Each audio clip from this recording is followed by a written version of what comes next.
지난 시간에 우리는 세바가 반란을 일으킨 그 이야기를 살펴보았습니다.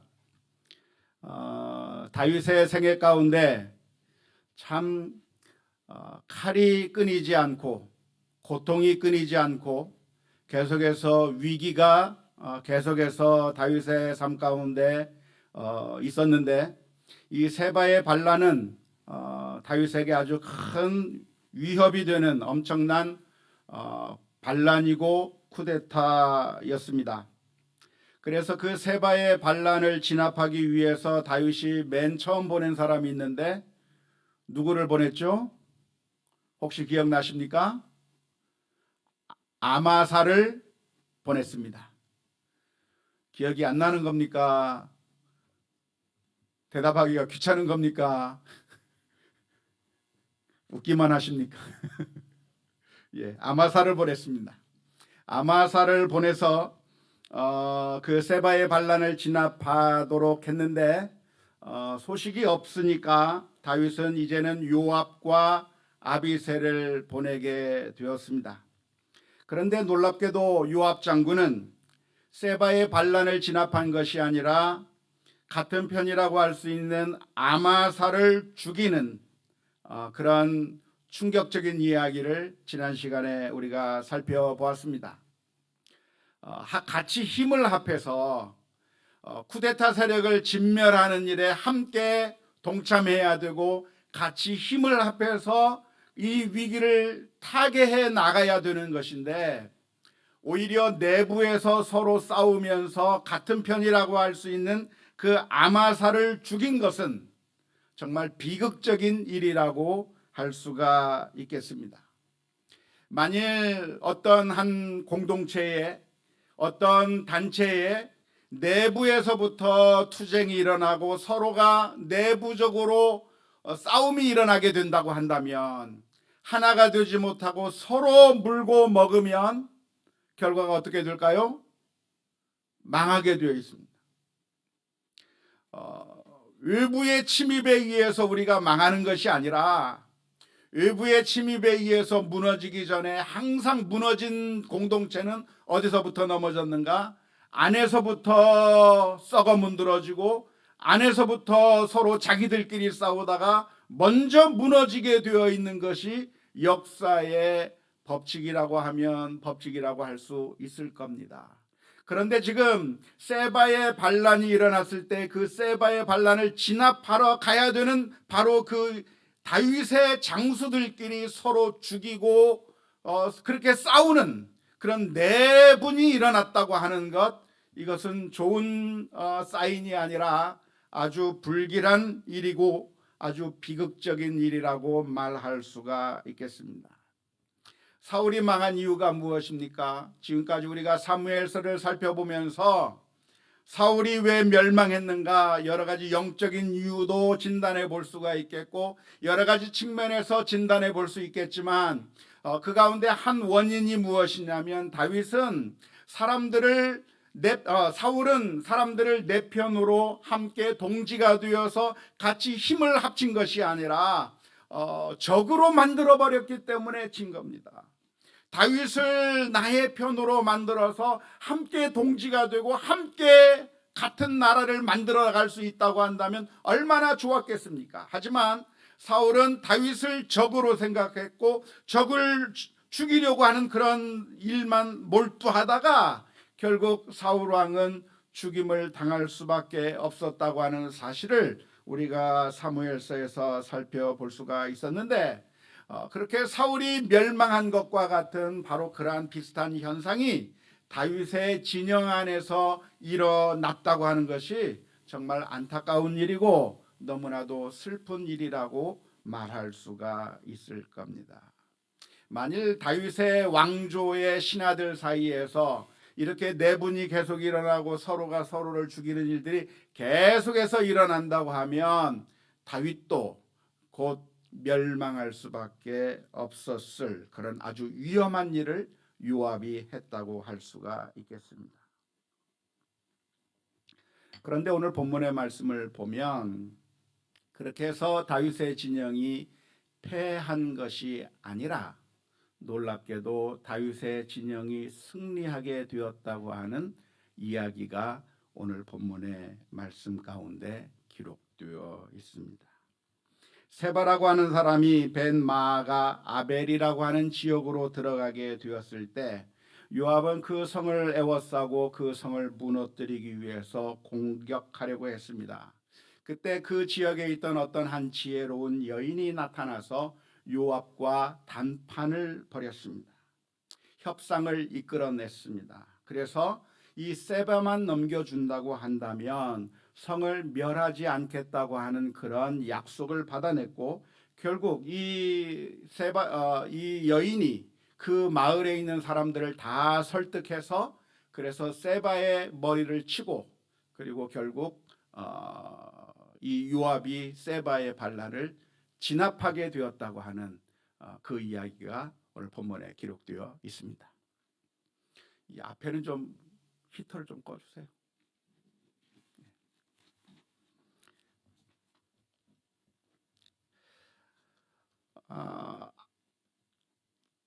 이야기가 전개되어 나가는 그 과정을 보면 분명히 다윗의 진영 안에서 내분이 일어났고, 그래서 다윗의 진영이 아주 위험에 처해질 수도 있는 상황이었는데, 결과를 보면 다윗의 진영이 진 것이 아니라 세바의 반란을 완벽하게 진압을 해버릴 수 있었다고 하는 것은 아주 놀라운 결과입니다.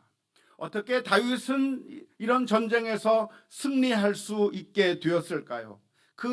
다윗이 이 세바의 반란을 완벽하게 진압할 수 있었던 원인들, 이유들을 하나씩 분석해 본다고 한다면 여러 가지로 진단을 내릴 수가 있을 겁니다. 훌륭한 요압이라고 하는 장군을 두었기 때문일 수도 있겠고, 지혜로운 여인 때문이라고 말할 수도 있었겠고, 아니면 세바가 잘못 그곳을 찾아갔다고 이야기할 수도 있었겠고, 여러 가지 원인들을 찾아서 이 다윗이 이길 수밖에 없었던 그 이유를 충분히 설명하려면 설명할 수가 있을 겁니다.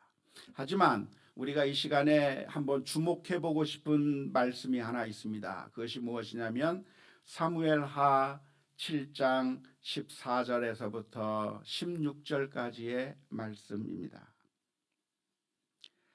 이 말씀은 나단 선지자에게 주신 하나님의 말씀인데요, 다윗에게 전하라고 주셨던 하나님의 말씀입니다. 나는 그에게 아버지가 되고, 여기서 그는 다윗의 아들을 의미합니다. 나는 그에게 아버지가 되고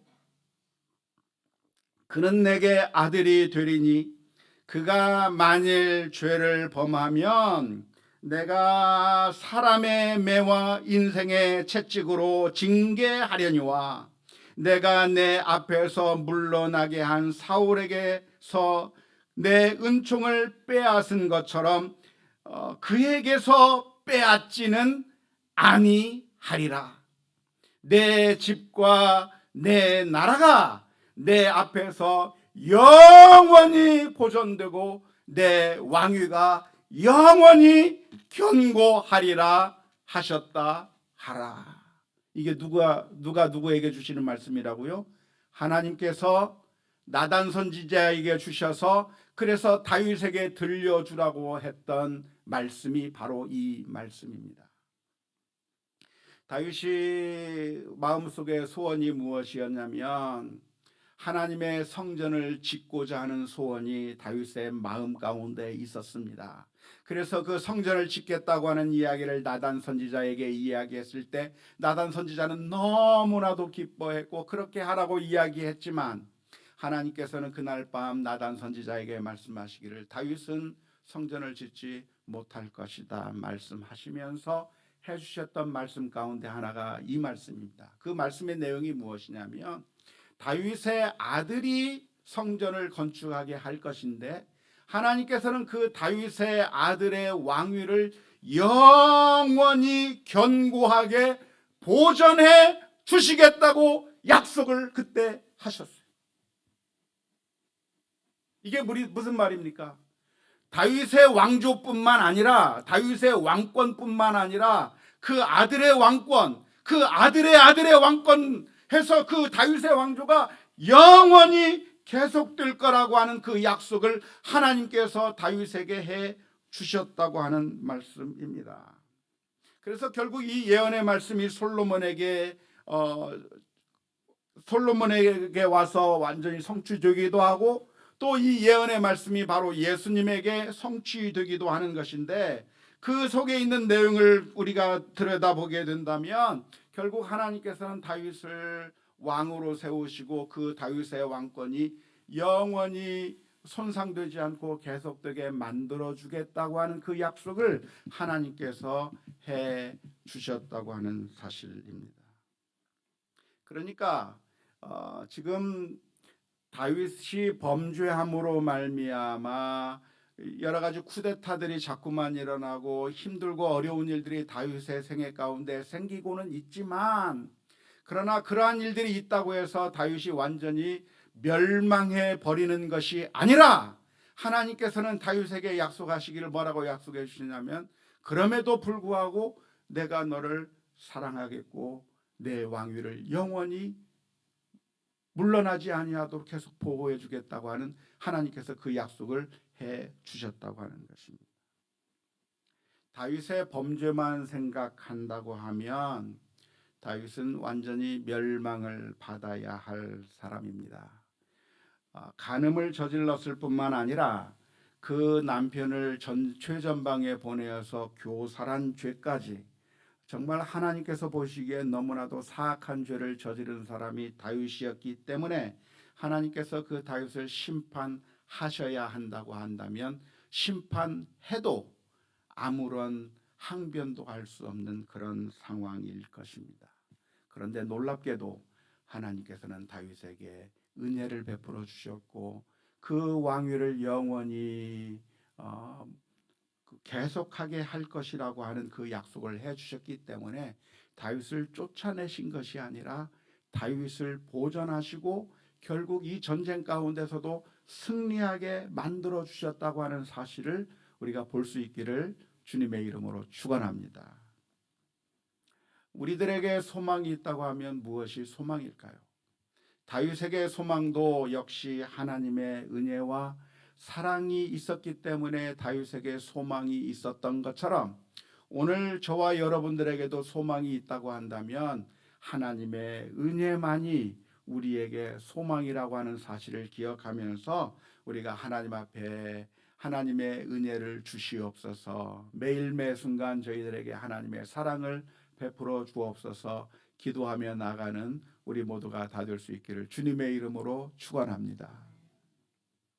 최근 우리나라 정가에 보면 성추행, 성폭행 사건으로 인해서 서로가 서로 당을 비난하는 일들이 많이 벌어지고 있습니다. 최근에 정의당 대표가 성추행했던 일 때문에 대표가 사퇴하는 일이 있었는데, 그걸 두고서 이 당 저 당에서 서로가 서로를 비난하고 아주 욕하는 그런 모습을 보고 있는데, 그 모습을 보는 게 참 가관이에요. 왜냐하면 누가 누구에게 욕할 처지가 아닌데 다 똑같은 사람들끼리 서로가 욕을 하고 있다고 하는 것이죠. 그런데 바로 이 다윗의 문제나 그 다른 사람들의 문제나 다 마찬가지예요.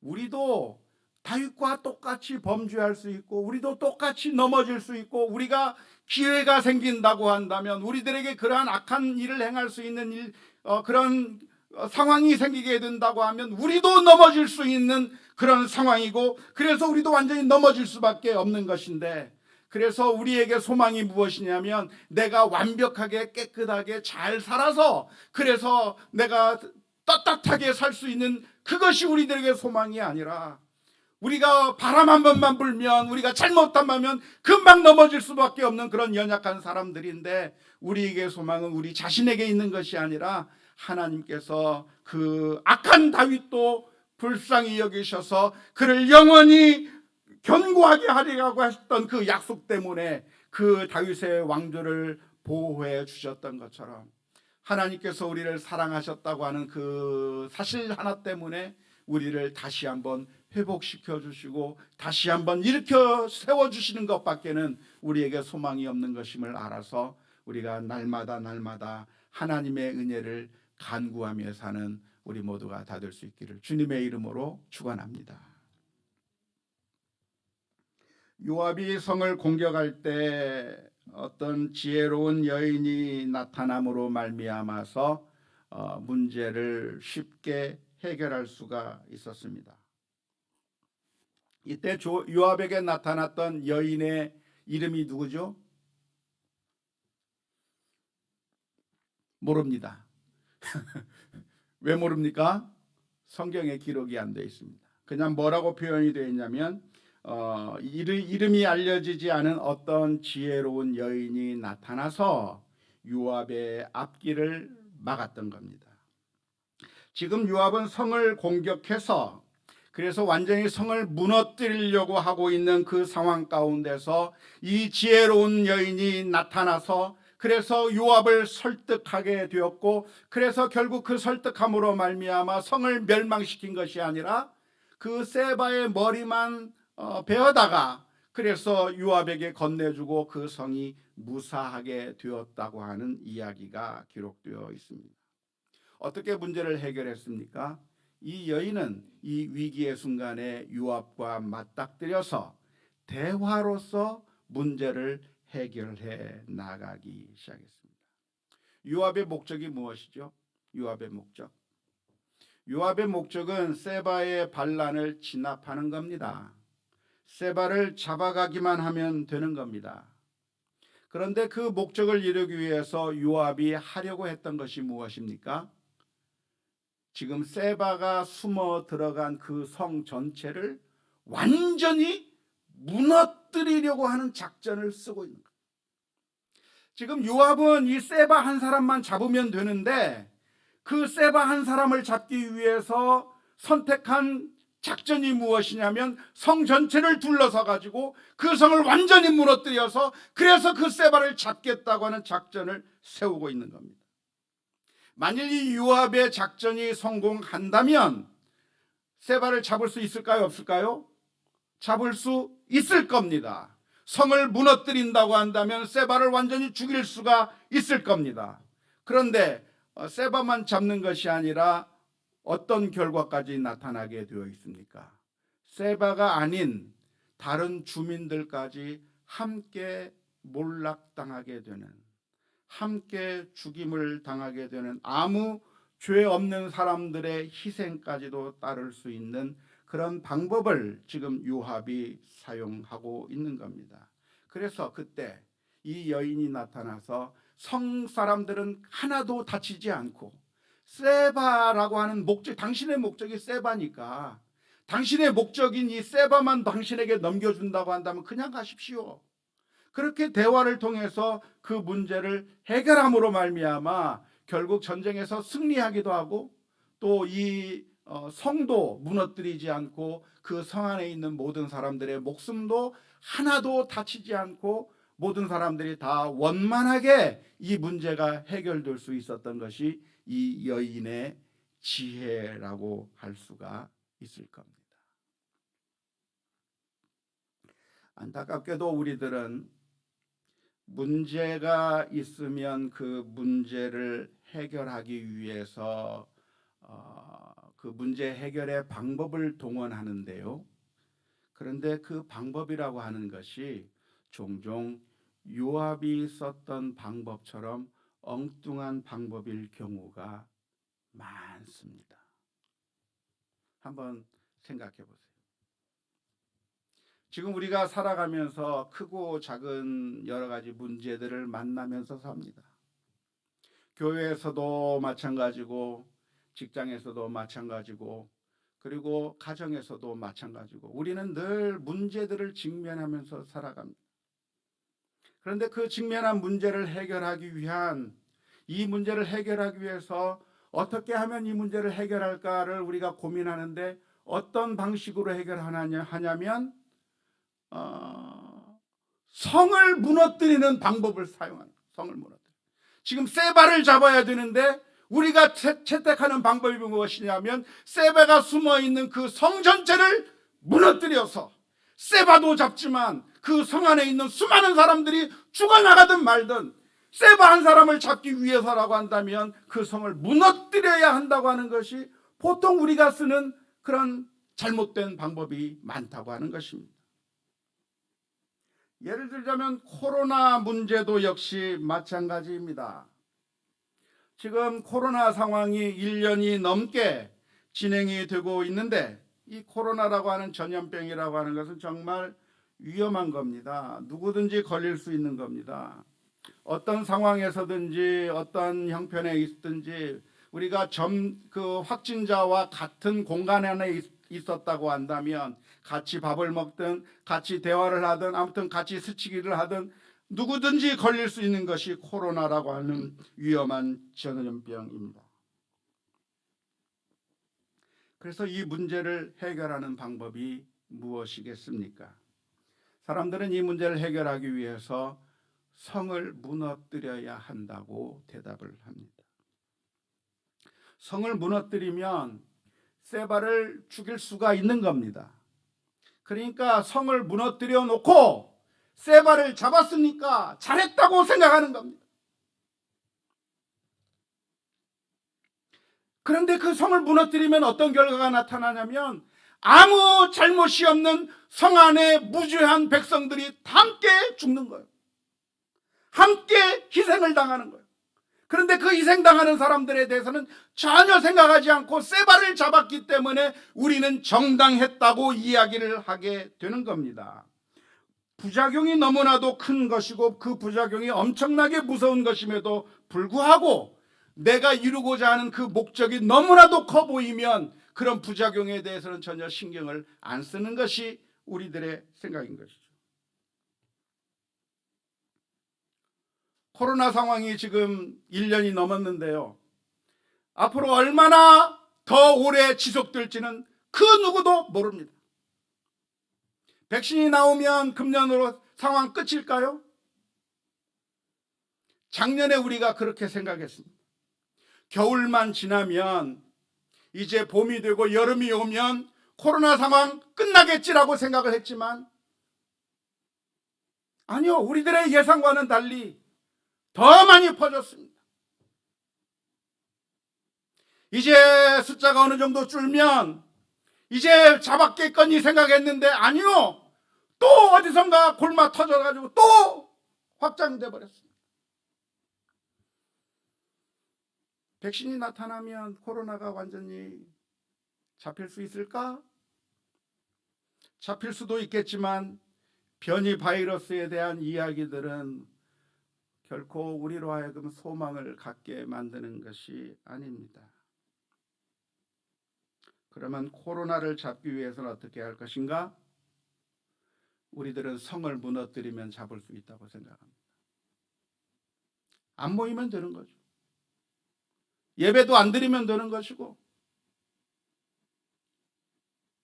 안 모이면 코로나 안 걸리니까 뭐 까짓것 1년, 2년, 3년, 한 10년 예배 안 드리고 코로나 안 걸리면 되죠. 그렇게 생각합니다. 그런데 그때 성을 무너뜨렸을 때 엄청난 희생자들이 나오는 것은 그 누가 책임을 집니까? 나의 가족의 건강을 위해서 그냥 이렇게 있을 때 우리 아이들의 신앙생활은 완전 망가져버리고 하나님에 대한 믿음은 사라져버리고 불신앙의 길은 더욱더 확고하게 우리 사이에 자리 잡고 코로나는 분명히 잡을 수도 있었겠지만 성도같이 무너뜨려 버린 결과가 되어 버리는 것입니다. 우리는 이때 질문을 던져야 합니다. 우리의 목적이 무엇인가? 성을 무너뜨리는 것이 목적인가? 세바를 잡는 것이 목적인가? 질문을 던져야 하고, 세바를 잡는 것이 목적이라고 한다면 성을 무너뜨려서도 세바를 잡을 수 있지만 그 성을 무너뜨릴 경우에 수많은 사람들이 희생을 당할 수밖에 없으니 그 성을 무너뜨리지 않고 세바를 잡을 수 있는 방법이 무엇일까를 고민해야죠.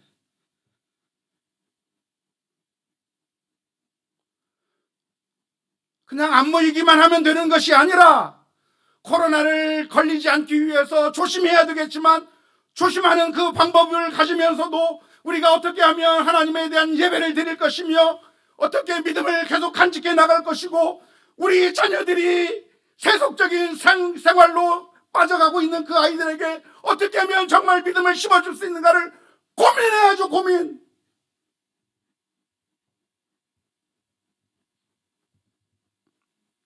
가정에 여러 가지 문제들이 있을 때도 역시 마찬가지입니다. 남편과 아내가 함께 같이 살아가는 동안에 여러 가지 문제들이 발생합니다. 때로는 성격 차이의 문제가 생길 수도 있고 때로는 재정적인 문제가 생길 수도 있고 또는 부모님과의 관계의 문제가 생길 수도 있고 크고 작은 여러 가지 문제들이 많이 발생해 버립니다. 참 가정을 이루고 산다는 것이 쉬운 일이 아닙니다. 늘 문제들이 발생하고 있는 그 순간에 우리는 그 문제들을 만났을 때 어떻게 해결하려고 합니까? 성을 부숴버리면 이 문제 없겠구나. 성을 부숴버려서 헤어져 버리면 더 이상 골치 썩을 일도 없을 것이고 완전히 끝장내버리면 초가집 되어버리고 나면 빈대 다 사라질 테니까 더 이상 고통받을 일 없다라고 생각하면서 쉽게 성을 태워버리자고 말하는 사람들이 많이 있습니다. 그로 인해서 고통을 받을 우리 자녀들은 생각도 안 하고 그것으로 인해서 가족에 드는 여러 가지 문제들에 대해서는 전혀 생각하지도 않고 문제가 무엇이고 그것을 해결할 수 있는 방법이 무엇인가에 대해서 그리고 그 부작용이 무엇인가에 대해서 진지하게 고민해 봐야죠. 성격 차이라고 한다면 그 성격 차이를 맞추어 가는 걸 통해서 더 좋은 가정을 만들어 갈 수 있는 더 좋은 길이 있는데 재정적인 문제가 있으면 그 재정적인 문제를 해결하는 것을 통해서 더 아름답고 멋있는 가정을 만들어 갈 수 있는 그런 기회가 있는데 그 문제가 생기면 생각하기 귀찮고 괴롭고 그냥 너 죽고 나 죽자 우리 자녀들 죽이고 나 죽고 그런 성을 무너뜨리는 것을 통해서 문제를 해결해 버리려고 하는 어리석은 사람들이 얼마나 많이 있는지 몰라요.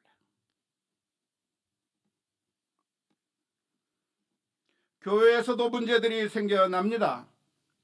교회는 문제가 없는 완벽하고 좋은 공동체가 아니라 교회는 죄인들이 모인 곳이고 죄인들이 모였기 때문에 여러 가지 크고 작은 문제들이 생겨날 수밖에 없는데 그런 문제가 생겼을 때 우리가 해결한다고 내놓는 가장 쉬운 대답이 무엇입니까? 성을 무너뜨리는 것이죠. 나는 더 이상 예수님 믿지 않겠다고 신앙을 저버리거나 교회를 떠나버리거나 여러 가지 극단적인 선택을 통해서 더 이상 골치 아픈 일을 내가 경험하지 않게 되면서 나는 해결했다라고 생각을 하는 것이죠. 그게 정답이 아니라 우리는 성을 무너뜨리지 않으면서도 이 문제를 해결할 수 있는 지혜로운 방법을 저와 여러분들이 추구할 수 있도록 하나님 앞에 기도하며 나아가는 우리 모두가 다 될 수 있기를 주님의 이름으로 축원합니다. 우리는 하나님 앞에 기도해야 돼요. 하나님 지혜를 주시옵소서. 문제를 만나면 어려운 일 만나면 기도하며 엎드려야 돼요. 하나님 지혜를 주시옵소서. 세바의 목만 자르면 되는 것인데 성을 무너뜨리려고 하는 그런 마음이 우리들의 마음 가운데서 불쑥불쑥 솟아나고 있습니다. 이런 사악한 우리들의 마음을 제거해 주시고 지혜를 허락해 주셔서 성을 무너뜨리지 않고 세바만 처리할 수 있는 그런 지혜를 저희들에게 허락하여 주시옵소서. 지혜를 주시옵소서. 날마다 기도하며 주님 앞에 나아갈 수 있기를 주님의 이름으로 축원합니다. 사랑하는 성도 여러분, 근데 그게 바로 하나님께서 저와 여러분들을 향해서 행하신 방법입니다. 문제가 무엇입니까? 문제는 인간의 타락이죠. 하나님을 배반하고 죄에 빠진 그 인간들, 이 인간의 문제, 죄에 빠진 인간의 문제를 해결하는 가장 쉬운 방법이 무엇입니까? 다 쓸어버리고 다 멸망시켜버리는 것이 가장 쉬운 방법. 하나님께서는 그 방법, 성을 무너뜨리는 방법을 사용한 것이 아니라 하나밖에 없는 그 아들을 이 세상에 보내어 주셨습니다. 그리고 저와 여러분들을 살리시기 위하여 십자가 위에서 피를 흘려 주셨습니다. 우리는 사탄의 속임수에 넘어가면 안 됩니다. 사탄의 속임수는 세바를 없애려면 성을 무너뜨려야 한다고 말하는 것이 사탄의 속임수입니다. 사탄의 속임수는 우리가 살려면 적의 목을 베어야 한다는 것이 사탄의 속임수입니다. 하지만 성령님의 음성은 무엇입니까?